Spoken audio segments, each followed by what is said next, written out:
Hai guys, selamat datang di channel Animanga Studio. Dan di video kali ini, gua akan membahas rangkuman wave novel Mushoku Tensei Jobless Reincarnation volume 6 part yang kedua. Di video sebelumnya, kita diperlihatkan dengan adegan Rudeus bersama Aisyah terbang tinggi menjauhi kejaran para prajurit dengan menggunakan teknik sihir Earth Lance. Selanjutnya, di video ini gua akan menceritakan Rudeus akan menuju istana kerajaan dan menyelamatkan Lilia di sana. Ada beberapa fakta menarik yang akan terungkap di saat misi penyelamatan tersebut. Namun sebelum kita mulai, gua mau ngingetin untuk subscribe dan nyalain loncengnya supaya kalian tidak ketinggalan video terbaru. Oke, tanpa banyak bacot, langsung saja kita menuju lanjutan ceritanya. Rudeus terbang meninggalkan dua orang prajurit yang tertegun menyaksikannya. Namun, Rudeus terbang terlalu tinggi. Ia mematahkan beberapa tulang kaki saat mendarat di tanah yang keras. Rudeus belum terlalu mahir menggunakan teknik sihir seperti ini. Mengalami pengalaman luar biasa tersebut, Aisyah begitu sangat ketakutan sampai-sampai membasahi bajunya. Rudeus dan Aisyah berjalan setelah Rudeus menyembuhkan kakinya yang patah. Mereka telah sampai di penginapan Rudeus. Setelah cukup tenang, Aisyah memperkenalkan diri bahwa ia bernama Aisyah Greyrat, sembari menundukkan kepala. Aisyah kemudian meminta Rudeus untuk memberikan alat yang diperlukan untuk menulis surat dan juga menemaninya menuju kuil petualang. Aisyah menjelaskan bahwa ia ingin menghubungi ayahnya. Rudeus kemudian bertanya, apakah tidak ada orang lain yang bisa diandalkan selain ayahnya? Seperti seorang kakak yang mungkin berada di suatu tempat. Aisyah kemudian menjawab bahwa ia mempunyai kakak, tapi dia tidak bisa diandalkan. Padahal sebenarnya, kakaknya lah yang telah menyelamatkan Aisyah dari kejadian tadi. Rudeus bertanya, mengapa Aisyah sangat membenci kakaknya? Aisyah bilang bahwa ibunya Lilia menceritakan sosok kakaknya dengan begitu sempurna. Kakaknya sudah bisa menggunakan sihir tingkat menengah pada usia 3 tahun, atau menjadi penyihir kelas Sain di usia 5 tahun. Dan terlebih lagi, kakaknya menjadi guru privat seorang putri Lord di usia 7 tahun. Tentu saja, Aisyah yakin bahwa ibunya telah berbohong. Karena ketika di rumah, Aisyah menemukan kotak kecil. Lilia bilang bahwa itu adalah punya kakaknya dan jangan disentuh. Namun, ketika ibunya sudah tidak ada di rumah, Aisyah diam-diam membuka kotak itu dan melihat ada celana dalam seperti milik seorang anak usia 14 tahun. Tak ada gadis muda di dalam keluarganya. Aisyah mencurigai pemilik celana dalam itu adalah guru kakaknya, yaitu seorang bernama Roxy. Aisyah kemudian menggali informasi dari ibunya. Ternyata, kakaknya suka mengintip Roxy saat mandi, atau mengintip ayah dan ibu saat mereka sedang bercinta. Aisyah menyimpulkan bahwa kakak laki-lakinya itu adalah seorang mesum, dan Aisyah menyebut kata mesum itu berkali-kali. Rudeus yang mendengar itu terkejut. Anak ini begitu cerdas untuk seukuran anak 6 tahun. Rudeus tampak lesu dan mentalnya down ketika Aisyah terus-menerus menghina kakaknya. Rudeus kini paham mengapa Hitogami menyuruhnya untuk tidak menggunakan nama aslinya. Kemudian Aisyah bertanya, "Tuan Kesatria, siapa namamu?" Rudeus menjawab, "Ini rahasia, tapi aku sering dipanggil owner Dead End di luar sana." Setelah itu, mereka lanjut berbicara tentang 2 tahun terakhir ini. Lilia dan Aisyah nampaknya diteleport ke istana kerajaan negara ini. Mereka dikira sebagai penyusup, namun akibat Lilia menceritakan semuanya, mereka akhirnya hanya ditahan di istana kerajaan sebagai tahanan rumah. Sepertinya tidak ada hal kejam yang dialami oleh Lilia. Rudeus merasakan beberapa hal yang agak aneh. Sudah 2 tahun sejak insiden teleport. Rudeus penasaran, apa mereka benar-benar harus ditahan tanpa mengetahui bahwa mereka hanyalah korban bencana sihir. Mungkin ada semacam keadaan yang Rudeus tidak tahu. Selain itu, kalau dipikir-pikir, nama Roxy tidak pernah ia dengar dari cerita Aisyah. Alasan mengapa Aisyah sampai di gang tadi adalah Aisyah ingin ke kuil petualang untuk mengirim surat, namun ia tersesat. Dan dia pikir bahwa jika dia mengikuti seseorang berpakaian mirip petualang, maka dia akan sampai pada suatu kuil petualang. Dan kebetulan orang itu adalah Rudeus. Sejak tadi, Rudeus pikir cara bicara si kecil ini tidak cocok dengan usianya. Bisa jadi dia berusaha bersikap seperti orang dewasa. Bagaimanapun, tampaknya Aisyah belajar berbagai hal dari Lilia. Anak ini sungguh pintar, pikir Rudeus. Setelah beberapa saat, Aisyah lelah dan tertidur. Aris dan Ruijerd kembali ke penginapan setelah matahari terbenam. Rudeus menceritakan semua tentang pertemuan ia dan Aisyah di kota, dan bagaimana Lilia ditahan di istana. Aris kemudian bilang, ini saatnya mereka menyerang istana. Ruijerd pun tampak mengangkat tombaknya. Tapi Rudeus menahan mereka dan berkata agar menunggu jawaban surat dari Roxy. Keesokan harinya, saat itu hampir tengah hari, seorang prajurit datang ke penginapan. Rudeus meminta Aris dan Ruijerd menjaga Aisyah di kamar. Kemudian, ia pergi untuk bertemu prajurit itu di lobi penginapan. Ada satu prajurit, dan itu adalah seorang wanita. Prajurit tersebut mengenalkan dirinya sebagai penjaga kerajaan yang mengabdi pada pangeran ketujuh Chiron bernama Ginger. Ia bertanya, apakah benar orang yang ada di hadapannya ini adalah Rudeus? Dan Rudeus bilang bahwa ia adalah Rudeus Greyrat. Ginger kemudian menyampaikan bahwa Roxy memanggil Rudeus dan meminta agar Rudeus mengikuti Ginger ke istana. Meskipun terlihat aneh, seorang Roxy bisa meminta seorang prajurit kerajaan untuk memanggil Rudeus. Rudeus memenuhi permintaan Ginger untuk mengikutinya. Kemudian Rudeus berpamitan kepada Aris dan Ruijerd dan meminta mereka untuk menjaga Aisyah. Singkat cerita, Rudeus dan Ginger berjalan menyusuri jalanan kota hingga sampai di istana. Mereka memasuki pintu samping dan melangkah jauh ke dalam ruangan. Hingga akhirnya mereka berhenti di ujung koridor. Ginger berbicara kepada Rudeus bahwa ia akan menjaga tongkat dan barang-barangnya. Kemudian, Ginger mengetuk pintu dan bilang bahwa ia sudah membawa Rudeus. Rudeus mengira bahwa di balik pintu itu akan terdengar suara sahutan dari seorang gurunya, Roxy. Namun ternyata, suara yang keluar adalah suara seorang pria. Ginger dengan cepat membuka pintu. Seketika itu pun, Rudeus masuk ke ruangan. Terlihat, seorang pria yang tampak angkuh. Tubuhnya bisa dikatakan cebol. Bukan hanya tingginya, tapi juga anggota badannya pendek. Rasanya seperti dia manusia setengah dwarf. Pada kesan pertama, Rudeus bisa bilang bahwa wajah itu tidaklah sedap untuk dipandang. Di sampingnya ada seorang maid yang tampaknya seperti Lilia. Dia sedang duduk di kursi dengan tubuhnya terikat dan mulutnya pun disekap oleh kain. Rudeus pikir, apa artinya ini? Sepertinya ini adalah jebakan. Sebelum menyadarinya, Rudeus sudah berada di tengah lingkaran sihir dan ia mendengar pria itu berteriak, "Jatuhkan dia." Rudeus sebenarnya sudah melihat itu di mata iblisnya pada satu detik di depan. Namun, butuh beberapa detik untuk menyadari itu. Tepat saat dia memberi isyarat, lantai di bawah kaki Rudeus tertarik ke bawah. Lalu, ia terjatuh dalam sesuatu seperti perangkap. Rudeus kini sudah terkurung di lantai bawah.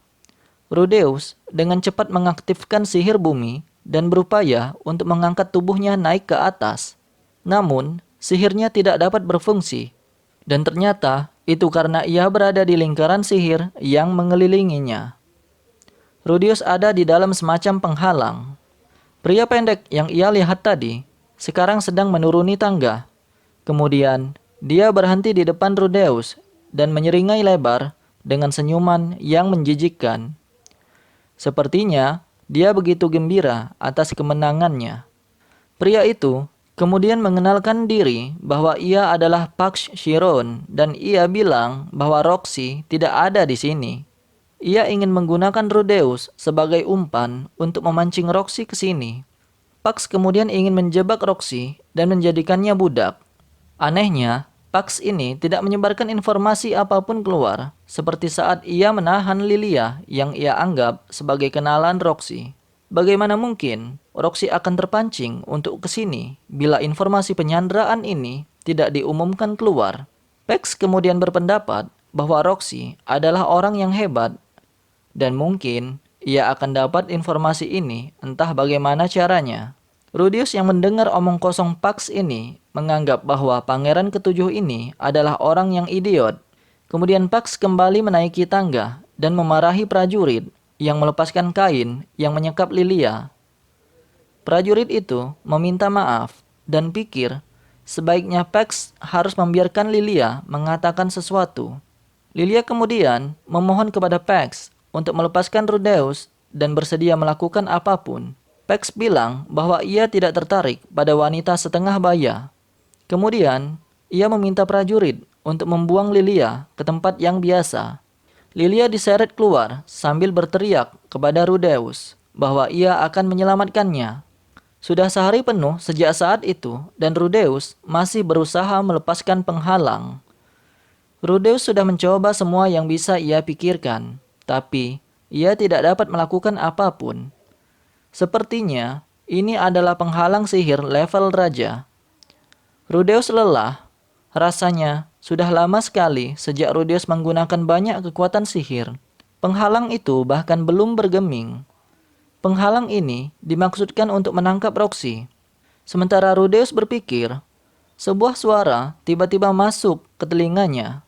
Itu adalah langkah kaki dan semakin dekat. Langkah kaki berhenti tepat di atas Rudeus. Dan kemudian, orang itu menuruni tangga dan melihat Rudeus. Pria itu memiliki pakaian yang benar-benar mewah. Dari segi usia, seharusnya ia berumur sekitar 20 tahun. Wajahnya sedikit mirip Pax, namun memiliki postur tubuh yang lebih tinggi dan kurus daripada Pax. Dia berwajah oval, tulang pipinya terlihat jelas dan dia memakai kacamata. Dia kemudian memperkenalkan diri bahwa ia adalah pangeran ketiga kerajaan Chiron, namanya Zanoba Chiron. Pangeran ketiga, dengan kata lain, kakaknya Pax. Rudeus membalas dengan juga memperkenalkan dirinya, Rudeus Greyrat. Zanoba terlihat membawa tas yang sebelumnya dibawa Rudeus. Dengan kata lain, itu adalah tas Rudeus.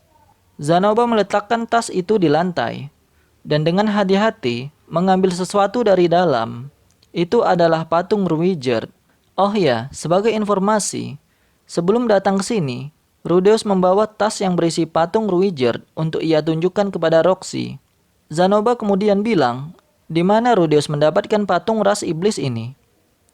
Rudeus menjawab bahwa benda itu kebetulan ia dapatkan ketika berpetualang di benua iblis. Rudeus tidak mau mengakui bahwa ialah yang membuatnya. Setelah mendengar itu, mata Zanoba terlihat berkilau. Ia terus bertanya-tanya mengenai asal-usul patung figur ini. Kemudian ia penasaran apakah si pembuatnya adalah orang yang sama yang membuat patung figur Roxy berukuran 1/10 ini. Zanoba mengeluarkan satu patung lagi dan meletakkannya di lantai. Zanoba dengan cermat melihat keseluruhan patung itu dengan mata penuh kasih.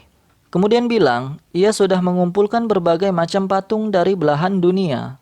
Namun, teknik ukiran untuk mengiris seperti batu padat dan keras belum pernah ditemukan sampai saat ini. Ia mencontohkan bagian tongkatnya terlihat kuat walau tipis. Rudeus berbicara dalam hati, sebenarnya hal tersebut membutuhkan kekuatan sihir, konsentrasi, dan waktu untuk menciptakannya. Zanoba terus-menerus memuji karya patung ini dan menceritakan tiap detail dari patung Roxy. Rudeus terbawa suasana dan bilang kepada Zanoba, jika ia melihatnya dari samping, maka terdapat tahi lalat dari balik baju patung Roxy tersebut. Zanoba tiba-tiba meledak dengan teriakan besar. Dia melemparkan seluruh tubuhnya ke lantai. Zanoba bilang, jadi kamu adalah pembuat patung ini. Rudeus tampak terkejut. Zanoba kemudian memanggil Rudeus dengan sebutan Shisho, yang artinya guru atau sensei. Zanoba merangkak dan mencoba mencium sepatu Rudeus. Zanoba bilang, Shisho, izinkan aku untuk menyembah tangan dewamu." Mata Zanoba berkilau dan tampak semangat. Sebelum melanjutkan adegan tersebut, sedikit informasi. Di dunia ini, ada anak-anak yang terlahir dengan kelainan pada kekuatan sihir mereka. Penampilan mereka normal, tetapi memiliki kemampuan khusus sejak lahir. Seperti kaki yang bisa berlari dengan cepat, pendengaran tajam, berat badan yang ringan seperti bulu, membunuh semua yang mereka sentuh, meludahkan api dari mulut, dan sebagainya. Anak-anak yang terlahir dengan kemampuan luar biasa di dunia ini disebut Miko. Nah, pangeran ketiga ini, Zanoba Shiron, adalah seorang Miko. Dia memiliki kekuatan super dan tubuh yang kokoh sejak ia lahir. Itu bukan kemampuan yang signifikan, tapi raja sangat senang. Saat Zanoba berusia 3 tahun, pangeran keempat lahir. Kerajaan mengadakan pesta atas kelahiran pangeran keempat. Di pesta itu, Zanoba berjalan menuju ke tempat adiknya berada, dan kemudian dia mulai menyentuh adiknya yang terlentang di tempat tidur, dan mengatakan bahwa dia imut seperti patung. Semua orang yang mendengar kata-kata itu tertawa terbahak-bahak. Sejak Zanoba berusia 3 tahun, dia menyukai patung. Dia pun selalu menyamakan apapun yang disukainya dengan patung.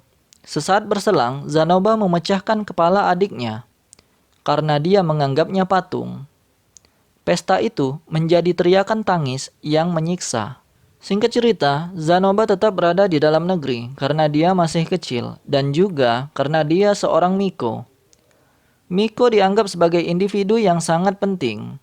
Pada usia 15 tahun, raja menikahkan Zanoba agar memiliki tanggung jawab atas keluarga dan bisa lebih kuat dalam menjalani hidup. Pada saat malam pertama, pengantin wanita itu ditemukan diranjang sebagai mayat tanpa kepala. Lagi-lagi, Zanoba menghancurkan kepala. Fakta bahwa seorang putri keluarga kaya terbunuh menyebabkan perang saudara tak terhentikan. Sebagai hukuman, raja memutuskan untuk mengurungnya dalam kastil sampai perang dimulai. Raja mencoba merampas patung favorit milik Zanoba, tapi semua pasukan yang ingin merampasnya dibunuh dengan kepala hancur. Setelah kejadian itu, Zanoba disebut sebagai Zanoba Shiron, sang penghancur kepala. Raja pun menjinakkan pangeran ini dengan memberikan patung. Selama dia punya patung, dia akan baik-baik saja. Adegan selanjutnya, Zanoba marah karena Rudeus dikurung.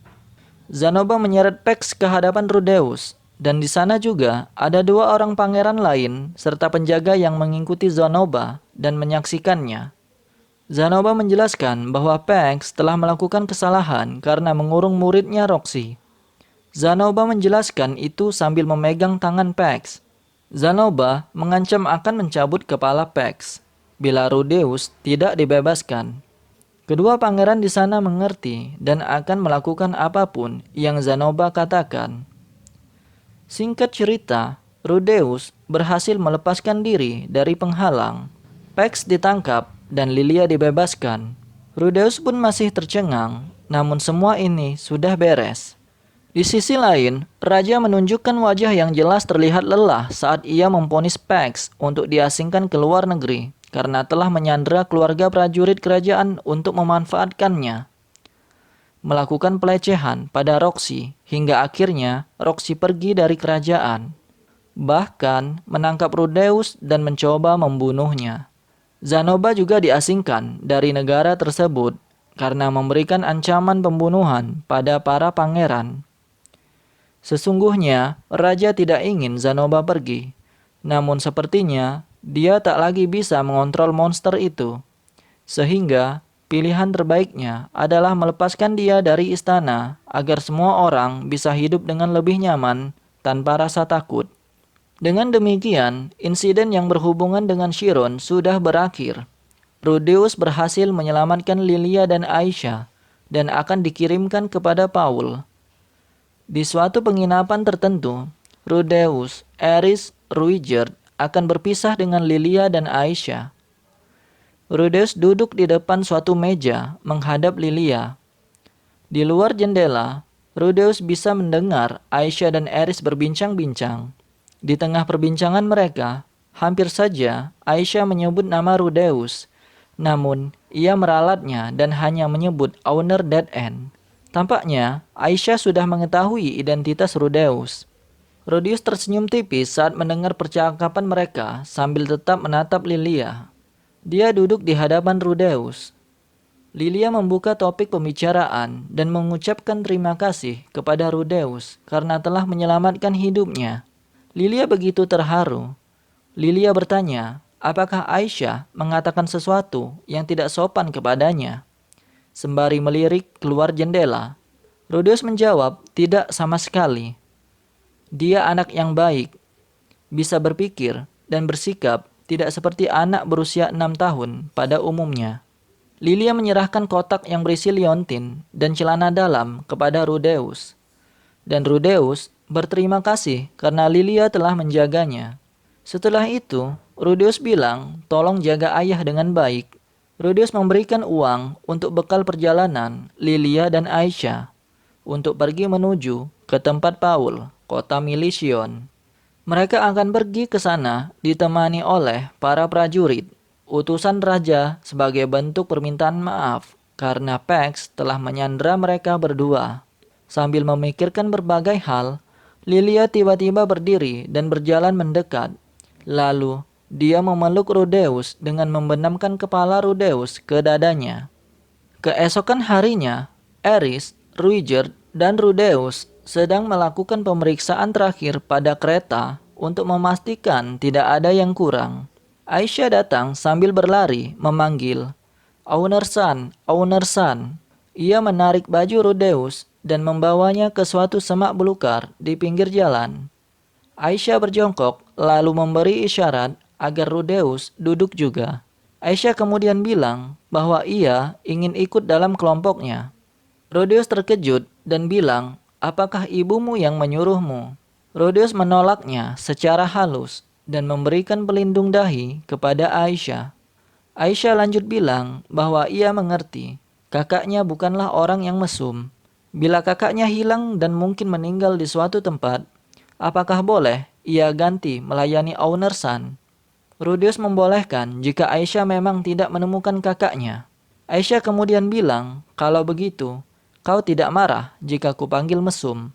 Rudeus kaget apa yang Aisyah katakan barusan. Aisyah kemudian berdiri dan berteriak, "Terima kasih kakak."